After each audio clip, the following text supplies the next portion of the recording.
നമസ്കാരം. മാധ്യമജാലകത്തിന്റെ 327 എപ്പിസോഡിലേക്ക് എല്ലാ പ്രിയ പ്രേക്ഷകർക്കും സ്വാഗതം. 1980കളിൽ അസോസിയേറ്റഡ് പ്രസിന്റെ ന്യൂഡൽഹി ബ്യൂറോ ചീഫായിരുന്ന എർലിൻ ഫിഷർ അന്തരിച്ചു. സംഘർഷഭരിതമായിരുന്ന പശ്ചിമേഷ്യൻ വാർത്തകളും അഫ്ഗാനിസ്ഥാനിൽ നിന്നുള്ള സോവിയറ്റ് യൂണിയന്റെ പിന്മാറ്റവും ഇസ്രയേലിന്റെ ലെബനൻ അധിനിവേശവുമൊക്കെ റിപ്പോർട്ട് ചെയ്ത് ശ്രദ്ധേയയായ എർലിൻ ഫിഷറിന് കേരള മീഡിയ അക്കാദമിയുടെ ആദരാഞ്ജലി അർപ്പിക്കുന്നു.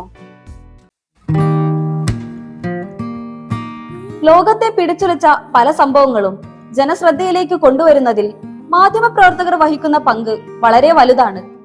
സംഘർഷഭരിതമായ അത്തരം സാഹചര്യങ്ങളിൽ നിശ്ചയദാർഢ്യത്തോടെ മാധ്യമപ്രവർത്തനം നടത്തി വന്നവരിൽ പ്രമുഖയാണ് എർലിൻ ഫിഷർ. ഒരു മികച്ച എഡിറ്റർ എന്ന നിലയിൽ സഹപ്രവർത്തകരുടെയൊക്കെ ബഹുമാനം പിടിച്ചുപറ്റിയ മാധ്യമപ്രവർത്തകയായിരുന്നു എർലിൻ. അമേരിക്കയിലെ ഇന്ത്യാന സ്വദേശിയായ എർലിൻ ഫിഷർ അസോസിയേറ്റ് പ്രസിൽ നിന്നും വിരമിച്ച ശേഷം മീഡിയ ഡെവലപ്മെന്റ് പ്രോഗ്രാമുകളിൽ സജീവ സാന്നിധ്യമായിരുന്നു. പത്രമാധ്യമങ്ങൾ നിലനിൽക്കുകയും പ്രവർത്തിക്കുകയും ചെയ്യുന്നത് പരസ്യ വരുമാനം കൊണ്ടാണെന്നത് യാഥാർത്ഥ്യമാണ്. വരിക്കാർ വഴി കിട്ടുന്ന വരുമാനം പത്ര നടത്തിപ്പിന് വേണ്ടി വരുന്ന ചെലവിന്റെ വളരെ ചെറിയ ഒരു ശതമാനം മാത്രമാണ്. കാര്യങ്ങൾ ഇങ്ങനെയൊക്കെ ആണെങ്കിലും പരസ്യം വായനക്കാരെ തെറ്റിദ്ധരിപ്പിക്കുന്നത് പോലെയായാൽ, അഥവാ വാർത്തയേത് പരസ്യമേത് എന്ന് വായനക്കാർക്ക് തിരിച്ചറിയാൻ കഴിയാതെ വന്നാൽ അത് മാധ്യമപ്രവർത്തനത്തിന്റെ അടിസ്ഥാന മൂല്യത്തെ തന്നെ ചോദ്യം ചെയ്യുന്ന ഒന്നായിത്തീരും. കഴിഞ്ഞ ദിവസം കേരളത്തിലെ പത്രമാധ്യമങ്ങളിൽ അങ്ങനെയൊന്ന് സംഭവിച്ചു. ഈ ആഴ്ചയിലെ മാധ്യമ വിചാരത്തിൽ ഡോക്ടർ സെബാസ്റ്റ്യൻ പോൾ ഈ വിഷയത്തെക്കുറിച്ച് സംസാരിക്കുന്നു.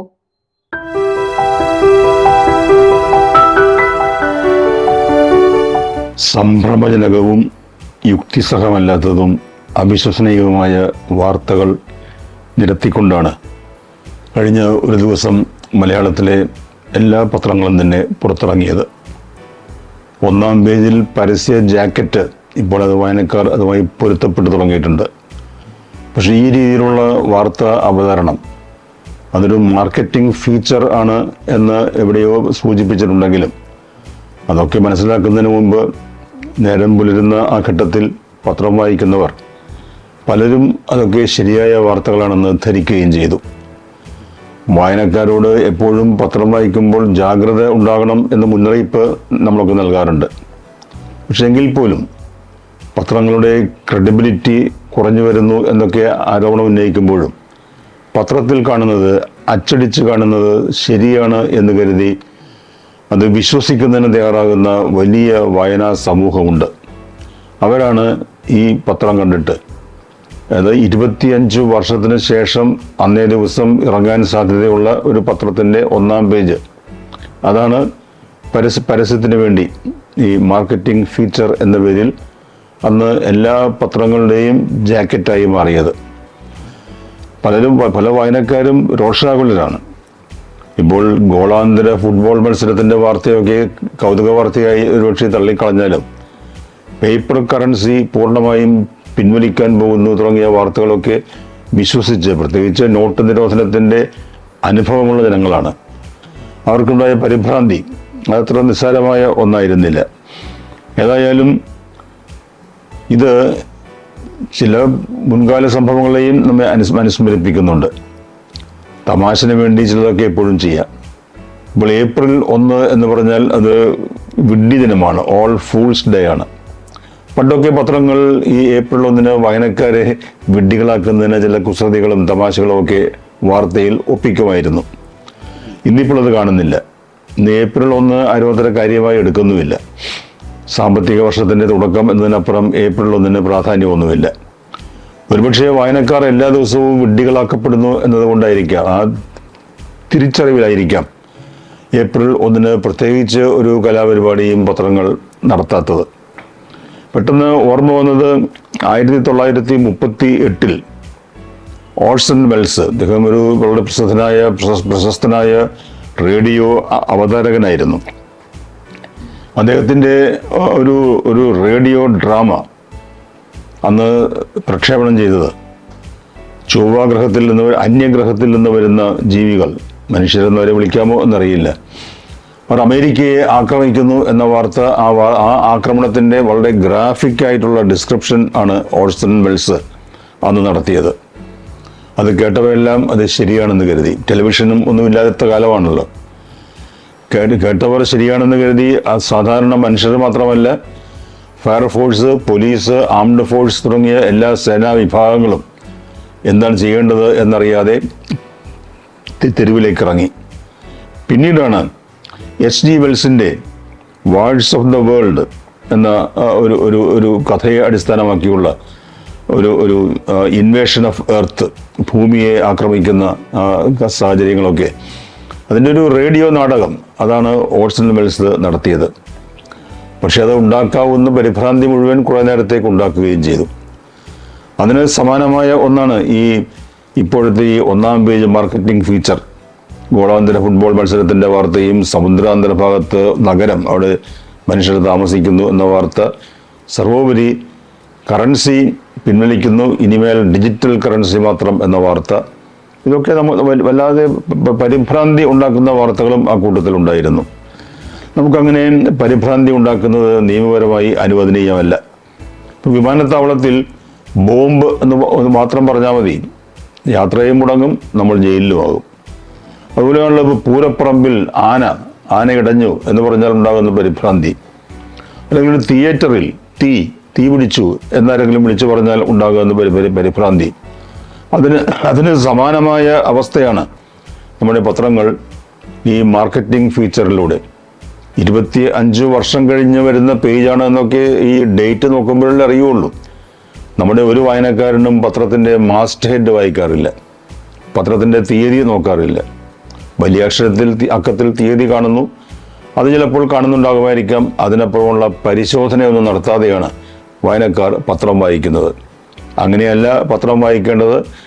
വളരെ കരുതലോടെ, ജാഗ്രതയോടെ, സൂക്ഷ്മതയോടെ, അതിനെല്ലാം അപ്പുറത്ത് യുക്തിസഹമായി കാര്യങ്ങളാണോ നമ്മൾ കാണുന്നതും കേൾക്കുന്നതും എന്ന ഒരു പരിശോധന, അതൊക്കെ വളരെ അത്യാവശ്യമായിരിക്കുന്നു. ഇംഗ്ലീഷിൽ ഡൗട്ടിങ് തോമസ് എന്നൊരു പ്രയോഗമുണ്ട്. സംശയാലുവായ, സന്ദേഹിയായ തോമസ്. തൻ്റെ ഗുരു യേശുക്രിസ്തു ഉയർത്തെഴുന്നേറ്റു എന്ന വാർത്ത സഹപ്രവർത്തകർ പറയുമ്പോൾ ഞാൻ കണ്ടാലേ വിശ്വസിക്കൂ എന്ന് ശാഠ്യം പിടിച്ച ആളാണ് തോമസ്. അതുകൊണ്ടാണ് അദ്ദേഹത്തിന് ഡൗട്ടിങ് തോമസ് എന്ന പേരുണ്ടായത്. വായനക്കാരും സന്ദേഹികൾ ആവണം. സംശയത്തോടെ വേണം പത്രം വായിക്കേണ്ടത്. സംശയത്തോടെ പത്രം വായിക്കുമ്പോഴാണ് നമുക്ക് യുക്തിയുടെ അടിസ്ഥാനത്തിൽ യുക്തിസഹമായി ചിന്തിക്കുന്നതിനും വാർത്തയിലെ ശരിയും ശരിതെറ്റും മനസ്സിലാക്കുന്നതിനുമുള്ള പ്രാപ്തി ഉണ്ടാവുകയുള്ളൂ. ലോക പ്രശസ്ത ഫോട്ടോഗ്രാഫറായ നിക്കുട്ടിനെ കുറിച്ച് എല്ലാവരും കേട്ടിട്ടുണ്ട്. വിയറ്റ്നാം യുദ്ധരംഗത്തു നിന്നുള്ള അദ്ദേഹത്തിന്റെ ലോക പ്രശസ്തമായ ചിത്രത്തെക്കുറിച്ചും. കേരള മീഡിയ അക്കാദമിയുടെ അതിഥിയായി അദ്ദേഹം വരികയും കേരളമുടനീളം സഞ്ചരിക്കുകയുമൊക്കെ ചെയ്തത് പ്രിയ പ്രേക്ഷകർ ഓർമ്മിക്കുന്നുണ്ടാവും. എന്നാൽ ഇപ്പോൾ അദ്ദേഹത്തിന്റെ പ്രശസ്തമായ ആ ചിത്രം താൻ എടുത്തതാണെന്ന് അവകാശപ്പെട്ട് മറ്റൊരാൾ രംഗത്ത് വന്നിരിക്കുന്നു. നിക് വുഡ് എന്ന ഫോട്ടോഗ്രാഫർ നമുക്കെല്ലാം പരിചിതനാണ്. കേരള മീഡിയ അക്കാദമിക്കും പരിചിതനാണ്. അദ്ദേഹത്തെ പുലിറ്റ്സർ സമ്മാൻ നേടിയിട്ടുള്ള നിക് വുഡിനെ കേരള മീഡിയ അക്കാദമി നമ്മുടെ നാട്ടിലേക്ക് ക്ഷണിച്ചു വരുത്തി പുരസ്കാരം നൽകുകയുണ്ടായി. അത്രമാത്രം അടുപ്പം നമുക്കുണ്ട്. സെയ്ഗോണിലെ നാപ്പാം ബോംബിങ്ങിനിരയായി ഇങ്ങനെ നഗ്നയായി ഓടുന്ന ഒരു പെൺകുട്ടി, അവളുടെ കൂടെയുള്ള കുട്ടികൾ, ആ ചിത്രം ലോകപ്രസിദ്ധമാണ്. ആ ചിത്രമെടുത്തത് അസോസിയേറ്റഡ് പ്രസിന് വേണ്ടി ആ ചിത്രമെടുത്തത് നിക് വുഡ് ആണെന്നാണ് അദ്ദേഹവും പറയുന്നത്. പുലിറ്റ്സർ സമ്മാന കമ്മിറ്റിയും നിശ്ചയിച്ചത്. നമുക്കെല്ലാം അറിയാവുന്നത് അതാണ്. അതിലൊരു സംശയവും ഒരു തർക്കവും ഇതുവരെ ഉണ്ടായിട്ടില്ല. പക്ഷെ ഇപ്പോൾ ഒരാൾ, നെഗുയൻ താങ് യങ്ക എന്ന ഒരാൾ, അദ്ദേഹം പറയുന്നു അദ്ദേഹമാണ് ഈ ഫോട്ടോ എടുത്തത് എന്ന്. അദ്ദേഹം ഒരു ഫോട്ടോഗ്രാഫർ ആയിരുന്നില്ല. അദ്ദേഹം വിയറ്റ്നാമിൽ അന്ന്, സെയ്ഗോണിൽ അന്ന് ഒരു വാർത്താ ഏജൻസിയുടെ ഡ്രൈവർ ആയിരുന്നു. ആ ഘട്ടത്തിലാണ് അദ്ദേഹം ഈ ചിത്രം എടുത്തത്. ആ ചിത്രം അദ്ദേഹം AP എന്ന വാർത്താ ഏജൻസിക്ക് നൽകി. അവരുടെ പ്രതിഫലമായി $20 കൈപ്പറ്റി. AP അത് നിക് വുഡിൻ്റെ പേരിൽ റിലീസ് ചെയ്തു. അത്രയേ ഉള്ളൂ എന്നാണ് ഇയാൾ പറയുന്നത്. ഏതായാലും അത് ശരിയാണ് എന്ന് പറഞ്ഞ ഒരാളുണ്ട്. അത് കാൾ റോബിൻസൺ ആണ്. കാൾ റോബിൻസൺ അന്ന് AP യുടെ സെയ്ഗോൺ ബ്യൂറോ ചീഫായിരുന്നു. നിക് വുഡിൻ്റെ ചിത്രം ഓഫീസിലേക്ക് അയക്കാൻ വിസമ്മതിച്ച ആളായിരുന്നു കാൾ റോബിൻസൺ. പിന്നീട് AP-യുടെ Saigon bureau chief Horst Faas, Peter Arnett, നമുക്ക് പരിചയമുള്ള പേരാണ്. ഇവരുടെയൊക്കെ സമ്മർദ്ദത്തിൻ്റെ ഫലമായിട്ടാണ് ആ ചിത്രം ന്യൂയോർക്കിലേക്ക് അയക്കുന്നതും അത് ലോകപ്രസിദ്ധമായി തീരുന്നതും ലോക മനസാക്ഷിയെ സ്പർശിക്കുന്ന ചിത്രമായി അത് മാറി വിയറ്റ്നാമിലെ അമേരിക്കൻ ഇടപെടൽ അവസാനിപ്പിക്കുന്നതിന് പ്രേരകമായ പൊതുജന സമ്മർദ്ദം ലോകവ്യാപകമായി അതിനൊക്കെ ആ ചിത്രം വലിയ തോതിൽ കാരണമായി. ഇതൊക്കെ നമുക്കറിയാവുന്നതാണ്. പക്ഷെ ഇപ്പോൾ ഇത്രയും വർഷങ്ങൾക്ക് ശേഷം 53 വർഷങ്ങൾ കഴിഞ്ഞപ്പോൾ ഇപ്പോൾ ഇറങ്ങിയ ഒരു ഡോക്യുമെൻ്ററി സിനിമയാണ്. ആ ഡോക്യുമെൻ്ററി സിനിമ ദ സ്ട്രിഞ്ചർ എന്നാണ് അതിൻ്റെ പേര്. ആ സിനിമയിലാണ് അല്ലെങ്കിൽ ആ ഡോക്യുമെൻ്ററിയിലാണ് ഇപ്പോൾ ഈ അന്ന് ആ ചിത്രം നിരാകരിച്ച കാൾ റോബിൻസണും ഈ പറഞ്ഞ ഫോട്ടോഗ്രാഫർ താങ് നഗെ ഇവരൊക്കെ പറയുന്നു ഇദ്ദേഹമാണ് ഈ ചിത്രം എടുത്തത് എന്ന്. ഏതായാലും അത് പുറത്തു വന്നപ്പോൾ AP അവർ വളരെ വിപുലമായ ഒരു അന്വേഷണം പരിശോധന അതേക്കുറിച്ച് നടത്തി. ആ പരിശോധനയിലും AP-ക്ക് ബോധ്യം വന്നിരിക്കുന്നത് ഈ ചിത്രം അന്ന് നിക് കുട്ട് എടുത്തതാണ് എന്ന് തന്നെയാണ്. ലോകത്താർക്കും ഇന്ന് വരെ ആ സംശയം ഉണ്ടായിട്ടില്ല. ഇപ്പോൾ ഹോച്ചിമിൻ സിറ്റിയിലെ വാർ മ്യൂസിയത്തിൽ ഏറ്റവും പ്രാധാന്യത്തോടെ വലിയ വലുപ്പത്തിൽ അവിടെ പ്രദർശിപ്പിച്ചിരിക്കുന്നത് ഈ സൈഗോൺ കുട്ടികളുടെ ചിത്രവും അതിൽ നിക് കുട്ടിൻ്റെ ചരിത്രവുമാണ്. അപ്പോൾ ആർക്കും സംശയമില്ലാത്ത ഒരു കാര്യത്തിൽ ഇപ്പോൾ പൊടുന്നതിന് ഒരു അവകാശി വന്നിരിക്കുന്നു. അന്ന് ട്രാങ് ബാങ് എന്ന നഗരത്തിൽ കംബോഡിയയിലേക്ക് പോകുന്ന സൈഗോണിൽ നിന്ന് കംബോഡിയയിലേക്ക് പോകുന്ന ഹൈവേ നമ്പർ 1-ൽ ഒരു പ്രത്യേക സ്ഥലത്ത് വെച്ച് യാദൃശ്ചികമായി അങ്ങനെയുള്ള ഒരു വാർത്താചിത്രം ഉണ്ടാകുന്നത് കരുതിക്കൂട്ടി ചെയ്യുന്നതല്ല, അത് യാദൃശ്ചികമായി സംഭവിക്കുന്നതാണ്. അത് ആ ചിത്രത്തിൻ്റെ അവകാശി പല കാര്യങ്ങൾക്കും അങ്ങനെയാണ്, പുതിയ അവകാശികൾ എപ്പോഴും ഉണ്ടായിക്കൊണ്ടിരിക്കും. അത് കലാസൃഷ്ടിയായാലും ഇതിന് മനുഷ്യൻ്റെ കാര്യമാണെങ്കിൽ തന്നെ എപ്പോഴും പുതിയ അവകാശികൾ വന്നുകൂടാ എന്നില്ല. ഇവിടെ ഇപ്പോൾ അരനൂറ്റാണ്ടിന് ശേഷമാണ് 1972 ആ സൈഗോൺ തെരുവിൽ വെച്ച് നിക് കുട്ട് പകർത്തിയ ആ ചിത്രം അതൊരു ഐക്കണിക് ഫോട്ടോഗ്രാഫ് എന്നാണ് അറിയപ്പെടുന്നത്. 20-ാം നൂറ്റാണ്ടിലെ പ്രശസ്തമായ 100 വാർത്താ ചിത്രങ്ങൾ തിരഞ്ഞെടുത്തപ്പോൾ അതിൽ വളരെ പ്രമുഖമായ സ്ഥാനത്ത് നിക് കുട്ടിൻ്റെ ഈ സൈഗോൺ ബാലികയുടെ ചിത്രം ഉണ്ടായിരുന്നു. അതാണ് ഇപ്പോൾ മറ്റാരുടേതാണോ എന്നുള്ള തർക്കം വന്നിരിക്കുന്നത്. ഒരുപക്ഷെ ഇങ്ങനെയൊക്കെ തർക്കങ്ങളൊക്കെ ഉണ്ടാകുമായിരിക്കാം. വാർത്താ പ്രാധാന്യത്തിന് വേണ്ടി അല്ലെങ്കിൽ പൊതുജന ശ്രദ്ധയ്ക്ക് വേണ്ടി മാത്രമായിരിക്കാം. ചില കാര്യങ്ങളൊക്കെ അംഗീകരിക്കപ്പെട്ട് കഴിഞ്ഞ കാര്യമാണ്. എങ്കിലും ഇപ്പോഴും നിക് കുട്ടിൻ്റെ ആ ചിത്രം പല രീതിയിലാണെങ്കിലും അത് ചർച്ച ചെയ്യപ്പെടുന്നു. അത് നമ്മുടെയൊക്കെ ശ്രദ്ധയിലുണ്ട്. ഇപ്പോൾ അതിൻ്റെ ഒരു പുതിയ അവകാശി കൂടി വന്നിരിക്കുമ്പോഴും നിക് കുട്ട് എന്താണ് പറഞ്ഞത് നമുക്കറിയില്ല.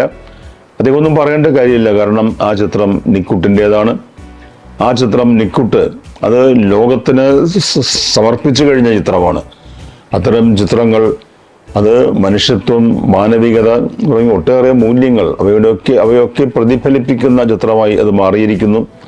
അതിന് ഇപ്പോൾ ഒരു ഫോട്ടോഗ്രാഫർ പോലും അല്ലാത്ത അന്ന് വാർത്താ സംഘത്തിൻ്റെ വണ്ടി ഓടിച്ചിരുന്ന ഒരു വിയറ്റ്നാംകാരൻ, ഇപ്പോൾ അദ്ദേഹമാണ് ഇതിൻ്റെ ജനകൻ, അല്ലെങ്കിൽ അദ്ദേഹമാണ് ആ ചിത്രം എടുത്തത് എന്ന അവകാശവാദവുമായി വരികയും അന്ന് നിക് കുട്ടിൻ്റെ ആ ചിത്രം പ്രസിദ്ധീകരണത്തിന് അയക്കാതെ തടഞ്ഞുവെച്ച കാൾ റോബിൻസൺ അദ്ദേഹവും അത് ശരിവയ്ക്കുകയും ഒക്കെ ചെയ്യുമ്പോൾ ചില വാർത്തയിലെ കൗതുകം എന്നല്ലാതെ അതിനപ്പുറം നമുക്കൊന്നും പറയാനില്ല.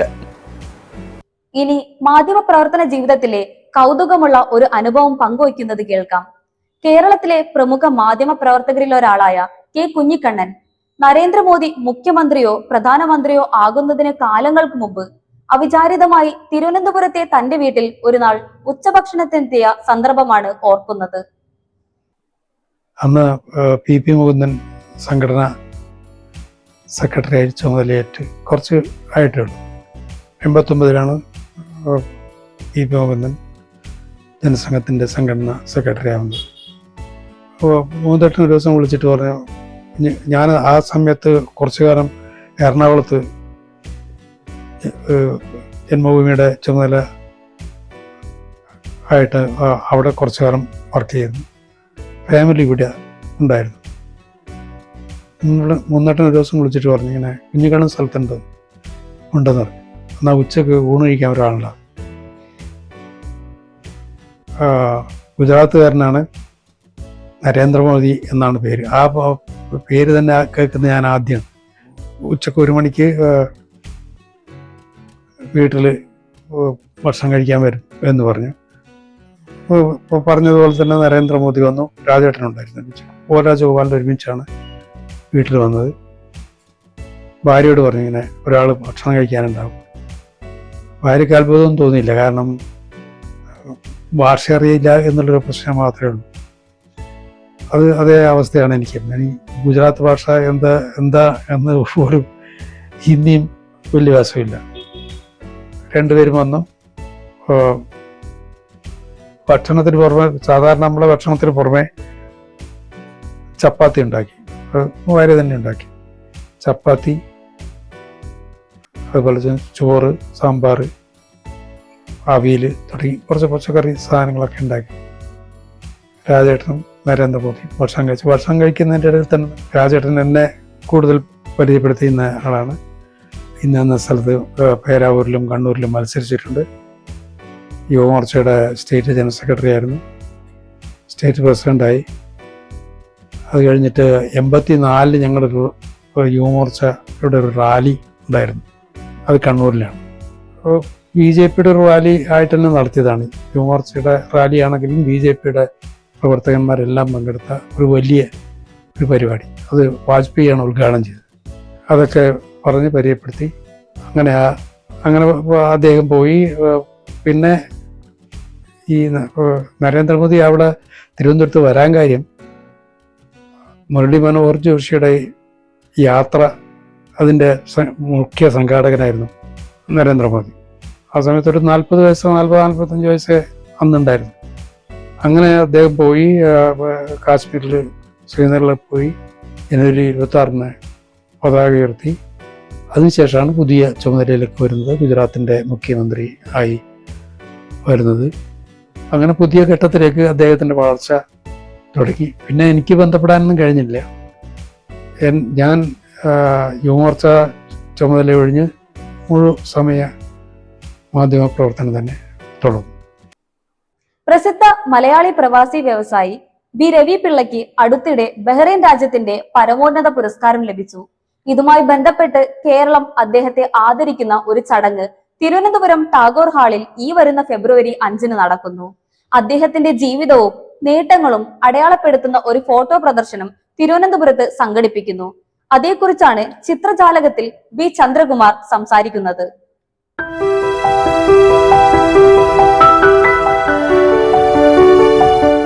പറന്നുയരാൻ ആകാശത്തിന് സംഘടിപ്പിച്ചിട്ടുണ്ട്.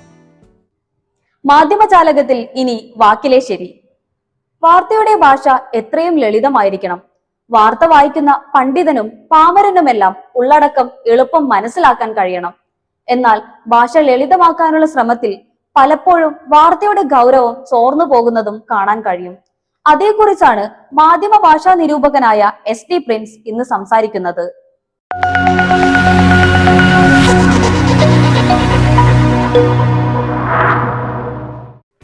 സങ്കീർണമായ കാര്യങ്ങളെ കഴിവതും ലളിതമായി അവതരിപ്പിക്കുക എന്നത് മാധ്യമങ്ങളുടെ ഒരു ശീലമാണ്. അതിന് കാരണമുണ്ട്. വായനക്കാർ പലതരക്കാരാണ്. അവരുടെ അറിവിൻ്റെ വ്യാപ്തി പലതരത്തിലായിരിക്കാം. ചില ആളുകൾക്ക് സാങ്കേതിക കാര്യങ്ങളിലായിരിക്കും താല്പര്യം, ചിലർക്ക് മറ്റു കാര്യങ്ങളില്ല. സാങ്കേതിക വിഷയങ്ങൾ വാർത്തയിൽ കൈകാര്യം ചെയ്യുമ്പോൾ എല്ലാ ആളുകൾക്കും മനസ്സിലാകണമെന്നുള്ള രീതിയിലാണ് എല്ലാം ലളിതമാക്കാൻ പത്രങ്ങൾ നോക്കുക. ഇങ്ങനെ ലളിതമാക്കുന്നതിന് പകരം സത്യത്തിൽ ഒരു തരത്തിലുള്ള മാനകീകരണമാണ് നടക്കുന്നതെന്ന് പലരും പറയാറുണ്ട്. പക്ഷേ മാനകീകരണം അല്ലെങ്കിൽ ഒരു സ്റ്റാൻഡേർഡൈസേഷൻ, അതിന് പകരം സിംപ്ലിഫിക്കേഷനാണ് കൂടുതലും നടക്കുക. കാരണം എല്ലാത്തരം ആളുകൾക്കും മനസ്സിലാകണമല്ലോ. എന്നാൽ കാര്യങ്ങൾ ഇങ്ങനെ ലളിതമാക്കാനുള്ള ശ്രമത്തിനിടയിൽ ചിലപ്പോൾ വസ്തുതകൾ വിട്ടുപോകാറുണ്ട്, വ്യക്തത കുറഞ്ഞു പോകാറുമുണ്ട്. ചിലപ്പോഴൊക്കെ വലിയ കാര്യങ്ങളെ വേണ്ടത്ര ഗൗരവത്തോടെ അവതരിപ്പിക്കാൻ കഴിയാനും പറ്റാതെ പോകും. ഇതിൻ്റെ ഒരു ഉദാഹരണം കഴിഞ്ഞ ദിവസം കണ്ടിരുന്നു. ഇന്ത്യൻ ബഹിരാകാശ ഗവേഷണ സംഘടന, അതായത് ISRO, 46 വർഷത്തിനിടയിൽ 100 വിക്ഷേപണങ്ങൾ പൂർത്തിയാക്കി എന്ന വാർത്തയായിരുന്നു അത്. വിക്ഷേപണം എന്നാൽ അയക്കുന്ന പ്രക്രിയ. സാധാരണമായി ISRO 100 കണക്കിന് വിക്ഷേപണം നടത്താറുണ്ട്. സാധാരണമായി നടത്തുന്ന സൗണ്ടിംഗ് റോക്കറ്റ് വിക്ഷേപണം പോലും വിക്ഷേപണമാണ്. അപ്പോൾ പിന്നെ ഈ 100ാമത്തതിന് എന്താണ് സവിശേഷത? ആ വിവരമാണ് പലയിടത്തും ഒറ്റ നോട്ടത്തിൽ കാണാതെ പോയത്. ഇവിടെ വാർത്തയിൽ വന്നത് ശ്രീഹരിക്കോട്ടയിലെ വിക്ഷേപണ സംവിധാനത്തിൽ നിന്നുള്ള 100ാമത്തെ ദൗത്യ വിക്ഷേപണമാണ്. എന്നാൽ ഒറ്റ നോട്ടത്തിൽ ഈ ഒരു കാര്യം എല്ലായിടത്തും വ്യക്തമായി വന്നിരുന്നില്ല. 46 വർഷം 100 വിക്ഷേപണം എന്നായിരുന്നു ഒരു പത്രത്തിൽ കണ്ടത്. 100 അഴകിൽ എന്ന് ഒരു പത്രം എഴുതിയിരുന്നു. വിജയ നിറവോടെ ISRO @100 എന്നായിരുന്നു ഒരു പത്രത്തിലെ ശീർഷകം. 100ാം വിക്ഷേപണം വൻ വിജയം എന്നതിന്റെ താഴെ എഴുതിയിട്ടുണ്ട്. ഈ വിജയത്തെ ആഘോഷിക്കുന്ന കാര്യം കൊണ്ടായിരിക്കാം വിജയാരവ കോട്ട എന്ന് ഒരു പത്രത്തിൽ കണ്ടിരുന്നു. ശ്രീഹരിക്കോട്ടയുമായി ചേർത്തുള്ള വിജയത്തിന്റെ ഒരു ആഘോഷം. ഒരു പത്രത്തിലെ മുഖപ്രസംഗത്തിൽ കണ്ടിരുന്നത് ആകാശത്തൊരു 100ാം മുദ്ര എന്നായിരുന്നു. 100 ആൻഡ് കൗണ്ടിങ് എന്നായിരുന്നു ഒരു ഇംഗ്ലീഷ് പത്രം എഴുതിയത്. മറ്റൊരു ഇംഗ്ലീഷ് പത്രം 1ാം പേജിൽ 100th ലോഞ്ച് എന്നെഴുതിയിരുന്നു. പക്ഷെ അകത്ത വാർത്തയിൽ വളരെ വ്യക്തമായി 100th മിഷൻ എന്ന് പറഞ്ഞിരുന്നു. കാരണം വെറും ലോഞ്ച് വേറെ, മിഷൻ വേറെ. മാനത്ത് 100 മേനി എന്നായിരുന്നു നമ്മുടെ ഒരു മലയാള പത്രം എഴുതിയിരുന്നത്. അവിടെ 100ാം ദൗത്യം എന്ന് വ്യക്തമായി കൊടുക്കുകയും ചെയ്തിരുന്നു. സെഞ്ചുറി തികച്ച് GSLV കുതിപ്പ് എന്നായിരുന്നു മറ്റൊരു പത്രത്തിൽ കണ്ടത്. കുറെ കൂടെ വ്യക്തമായിട്ടാണ് ഈ പത്രത്തിലെ റിപ്പോർട്ട് നമുക്ക് തോന്നിയത്. അതിന് കാരണമുണ്ട്. SLV, ASLV, PSLV, GSLV തുടങ്ങിയ വലിയ ഉപഗ്രഹങ്ങൾ കൊണ്ടുപോകുന്ന തരത്തിലുള്ള ആ ഗണത്തിൽപ്പെട്ട റോക്കറ്റ് വിക്ഷേപണമാണ് ശരിക്കും ഇവിടെ നടന്നിട്ടുള്ളത്. വെറും വിക്ഷേപണം എന്ന് പറഞ്ഞ് ലളിതമാക്കാവുന്ന ഒരു കാര്യമല്ലല്ലോ ആണ്. വാർത്തയിൽ കാര്യങ്ങൾ ലളിതമാക്കുന്നതിന്റെ ഭാഗമായി ചിലപ്പോൾ ഇതിൻ്റെയൊക്കെ അപ്പുറത്തേക്ക് പോകാറുണ്ട്. റോക്കറ്റിനെ പോലും വേണമെങ്കിൽ സിനിമയുമായി ചേർത്ത് ഒക്കെ പത്രങ്ങൾ എഴുതിയിരിക്കും. ഈയിടെ സ്പേഡെക്സ് എന്ന ഒരു ദൗത്യം ഉണ്ടായിരുന്നു. അതായത് 2 ഉപഗ്രഹങ്ങളെ സംയോജിപ്പിക്കുന്ന ആ ഒരു പ്രക്രിയയിൽ നമ്മൾ വിജയിച്ചു എന്നതായിരുന്നു വാർത്ത. ഇങ്ങനെയുള്ള സംയോജനത്തെ ഡോക്കിംഗ് എന്നാണ് ഇംഗ്ലീഷിൽ പറയുന്നത്. അതുകൊണ്ട് തന്നെ ഒരു പത്രം ഡോ കിങ് എന്ന് ഇങ്ങനെ എഴുതിയിരുന്നു. രാജാവ് എന്നർത്ഥം വരുന്ന രീതിയിൽ. അത് ത്രിവർണം ഒക്കെ ഉണ്ടായിരുന്നതുകൊണ്ട് ഒരു ദേശീയ നേട്ടമായി അത് നമുക്ക് വേണമെങ്കിൽ മനസ്സിലാക്കാം. പക്ഷേ ഡോ കിങ് എന്ന് 2ആയിട്ട് എഴുതുമ്പോൾ ഡോക്കിംഗ് അല്ല അവിടെ നടക്കുന്നത്. ഉപഗ്രഹങ്ങളുടെ കൂടിച്ചേരൽ എന്നാണ് ഒരു പത്രം വിശേഷിപ്പിച്ചത്. പക്ഷെ അവിടുത്തെ ശീർഷകമൊക്കെ വേറൊരു രീതിയിലായിരുന്നു. ഗഗന ചുംബനം എന്നാണ് ഒരു പത്രത്തിൽ കണ്ടത്. കാരണം 2 ഉപഗ്രഹങ്ങൾ ചേരുന്നതാണല്ലോ. ഒന്നായി നമ്മൾ എന്നെഴുതിയൊരു പത്രമുണ്ട്. കാണുമ്പോൾ തോന്നും ഏതോ കമിതാക്കൾ ഒന്നായിരുന്നു. ഉയരെ ഒരു ഉമ്മ എന്നായിരുന്നു മറ്റൊരു പത്രം എഴുതിയത്. മറ്റൊരു പത്രമാകട്ടെ ഒരു സിനിമാ പാട്ടിൽ നിന്ന് ഒരു വരിയെടുത്ത് ശീർഷകമുണ്ടാക്കി സംഗമം സംഗമം എന്നെഴുതി. അതിന് താഴെ എഴുതിയിട്ടുണ്ട് അടുത്തും അകന്നും കളിച്ചു ഒടുവിൽ കൂടിച്ചേർന്നു എന്ന്. ഇത് കാണുമ്പോൾ നമുക്കൊരു തോന്നൽ വരും, അവിടെ കൂടിച്ചേർന്നത് ഉപഗ്രഹമാണോ അതോ മറ്റെന്തെങ്കിലുമാണോ? വാർത്താ അവതരണത്തിൽ ഉപയോഗിക്കുന്ന വാക്കുകൾക്ക് സവിശേഷ പ്രാധാന്യമുണ്ടെന്ന കാര്യം പ്രത്യേകം പറയേണ്ടതില്ല. പ്രയാഗ്രാജിൽ നടന്ന മഹാകുംഭമേളയ്ക്കിടെ ഒരു തിക്കും തിരക്കും മൂലം 30 പേരുടെ ജീവൻ നഷ്ടമായ വാർത്ത എല്ലാ പത്രങ്ങളിലും 1ാം പേജിൽ തന്നെ ഉണ്ട്. കുംഭമേളയിൽ തിക്കും തിരക്കും 30 മരണം എന്ന സാധാരണ വാർത്തയായിട്ടാണ് പല പത്രങ്ങളിലും കണ്ടത്. അകത്തെ പേജിലാകട്ടെ പുണ്യഭൂമിയിൽ കണ്ണുനീർ എന്ന് ഒരു പത്രം എഴുതിയിരുന്നു. തിക്കി എത്തിയ ദുരന്തം എന്നായിരുന്നു മറ്റൊരു പത്രത്തിലെ 1ാം പേജിലെ ശീർഷകം. കാരണം തിക്കിലും തിരക്കിലുമാണല്ലോ ഈ മരണം സംഭവിച്ചത്. കുംഭമേളയ്ക്ക് മഹാകുംഭം എന്നൊരു പേരുണ്ടല്ലോ, അതുകൊണ്ടാവാം മഹാ എന്ന് ചേർത്താണ് 3-4 പത്രങ്ങൾ വാർത്ത എഴുതിയത്. മഹാവീഴ്ച എന്നായിരുന്നു ഒരു പത്രം അതിനെ വിശേഷിപ്പിച്ചത്. മഹാകെടുകാര്യസ്ഥത എന്നെഴുതിയൊരു പത്രമുണ്ട്. മരണ ദുരൂഹത എന്നായിരുന്നു മറ്റൊരു പത്രത്തിലെ ശീർഷകം. മലയാള പത്രങ്ങൾ ഇങ്ങനെ എഴുതിയപ്പോൾ ഒരു ഇംഗ്ലീഷ് പത്രത്തിൽ അല്പം വ്യത്യസ്തമായ ഒരു ശീർഷകം കണ്ടു. സാധാരണമായി പിൽഗ്രിംസ് റഷ് എന്നൊക്കെയാണ് പറയുന്നത്. അവിടെ കണ്ടത് പിൽഗ്രിംസ് ക്രഷ് എന്നാണ്. അതായത് pilgrims crush kills at least 30 in Mahakumbh എന്നാണ് കണ്ടത്. ഈ ക്രഷ് എന്ന വാക്ക് ചവിട്ടി അരക്കൽ എന്നൊക്കെ പറയുമ്പോൾ ഉള്ള ഒരു വാക്കാണ്, അല്ലെങ്കിൽ തകർക്കുക എന്നൊക്കെ ഉള്ളൊരു വാക്കാണ്. ഈ ക്രഷിന് മറ്റൊരർത്ഥം കൂടിയുണ്ട്. താൽക്കാലിക ഇഷ്ടം, പ്രണയം എന്നൊക്കെ പറയും. ഒരാൾക്ക് മറ്റൊരാളുടെ ഒരു ക്രഷ് ഉണ്ടെന്ന് കണ്ടാൽ ഒരു ഇഷ്ടം തോന്നി എന്ന് വരുന്നതാണ്. ഇവിടെ റഷ് എന്ന വാക്കിന് പകരം ക്രഷ് ഉപയോഗിച്ചതിന് ഒരു ന്യായീകരണം ആ വാർത്തയെഴുത്തിൽ തന്നെ കാണുന്നു. അവിടെ പറയുന്നത് the crowd broke barricades and jump to the other side crushing the pilgrims എന്നാണ് പറഞ്ഞത്. അതുകൊണ്ട് തന്നെ ആവാം മുകളിൽ ക്രഷ് എന്ന് എഴുതിയിട്ടുള്ളത്. ഈ ക്രഷ് എന്ന വാക്ക് കാണുമ്പോഴൊക്കെ ഓർമ്മ വരുന്നത് ഗബ്രിയേൽ ഗാർസിയ മാർക്കസിന്റെ ഒരു പ്രയോഗമാണ്. ആദ്യമായി ഒരു ലേഖനം ഒരു പത്രത്തിൽ അച്ചടിച്ചപ്പോൾ അത് വായിക്കുന്ന മാർക്കേസിന്റെ ഒരവസ്ഥയെക്കുറിച്ച് അദ്ദേഹം തന്നെ പറയുന്നുണ്ട്. I was experiencing the crushing power of the print എന്നാണ്. അതായത് അച്ചടി മാധ്യമത്തിന്റെ ഞെരിക്കുന്ന ഒരു കഴിവ് ആണ് അനുഭവിച്ചതെന്നാണ്. പെട്ടെന്ന് ഈ ക്രഷ് എന്ന പ്രയോഗം കണ്ടപ്പോൾ അക്കാര്യം ഓർത്തു. മാധ്യമജാലകത്തിന്റെ ഇന്നത്തെ എപ്പിസോഡ് ഇവിടെ പൂർണ്ണമാകുന്നു. കൂടുതൽ വാർത്തകളും വിശേഷങ്ങളുമായി അടുത്തയാഴ്ച വീണ്ടും കാണാം. നന്ദി, നമസ്കാരം.